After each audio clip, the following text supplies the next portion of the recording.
বাংলাদেশে যতগুলি বড় আন্দোলন হয়েছে এবং বড় ধরনের বাংলাদেশে অর্জন হয়েছে, সেখানে ছাত্র আন্দোলন এবং ছাত্রদের ভূমিকা বেশ মুখ্য ছিল।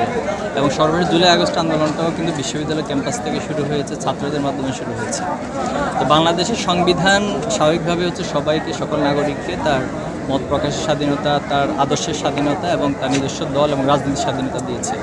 কিন্তু বিগত ফ্যাসিস্ট আমলে ছাত্র রাজনীতিকে কলুষিত করা হয়েছে এবং আপনি দেখবেন যে এক ধরনের গোলামির তন্ত্র কায়েম করা হয়েছে। গেস্ট রুম, এরপরে হচ্ছে গণরুমের নামে টর্চার সেল তৈরি করা হয়েছিল, জোর করে নিজেদের কর্মসূচিতে নেওয়া হতো।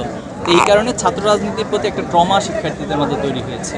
বিশেষ করে জুলাই আন্দোলনের যে 9 দফা ছিল, সেখানে লেজুর ভিত্তিক ছাত্র নিষিদ্ধের প্রসঙ্গ কিন্তু সেটা এসেছিল। এবং 5ই আগস্টের পরে ছাত্র শিবির আমরা একটা ইন্টারনাল সার্ভে করেছিলাম প্রত্যেকটা ক্যাম্পাসে ডেটা নিয়ে। তো সেখানে আমাদের কাছে উঠে এসেছে প্রায় মোর দেন 80%, 80%-এর বেশি শিক্ষার্থীরা আসলে ক্যাম্পাসে ছাত্র রাজনীতি চায় না। তো এটা আমাদের জন্য বেশ ডিফিকাল্ট ছিল, এই সিচুয়েশনকে আস্তে আস্তে করে একটু স্বাভাবিক করা। এবং ছাত্র শিবির আপনি দেখবেন 5ই আগস্টের পরে আমরা যে কার্যক্রমগুলো ক্যাম্পাসে পরিচালনা করছি, বিশেষ করে ছাত্র কল্যাণমূলক কার্যক্রম, সেবামূলক কার্যক্রম, শিক্ষার্থীদের ক্যারিয়ার এবং একাডেমিক ওরিয়েন্টেড কার্যক্রম, ক্যারিয়ার গাইডলাইনমূলক কার্যক্রম, এই সব কিছু মিলে শিক্ষার্থীদের মাঝে একটা আস্থার জায়গা তৈরি হতে শুরু করেছে। কিন্তু দুর্ভাগ্য হচ্ছে আবারও কিছু কিছু দল অথবা অনেকের পক্ষ থেকে সে আগের ফ্যাসিবাদী ধারার রাজনীতি চর্চা অথবা এক ধরনের আধিপত্যবাদের মানসিকতার চর্চা, এটা আসার কারণে আবার সে মানে ভীতিটা সবার মাঝে কাজ করছে, একটা ট্রমা কাজ করছে।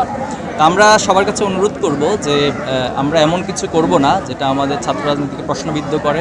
এবং শিক্ষার্থীদের যেটা ঢাকা ইউনিভার্সিটির ক্ষেত্রে গত কয়েকদিন আগে ঘটেছে, যে তারা হলগুলোতে পলিটিক্স চাচ্ছে না।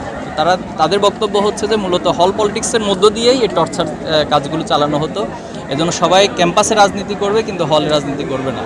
তা আমরা শিক্ষার্থীদের এই দাবির কাছে এবং তাদের যে চাহিদা অথবা তাদের যে সেন্টিমেন্ট, এটার প্রতি সম্মান রাখি, যেহেতু মেজরিটি সেটা চাচ্ছে না। এজন্য ছাত্র শিবির এখন পর্যন্ত হল কমিটি দেয়নি এবং হলে যে রাজনীতি, আগের ধারা রাজনীতি, সেটা চালায়নি। আমরা শুধুমাত্র সেবামূলক কার্যক্রমগুলো চালিয়ে যাচ্ছি।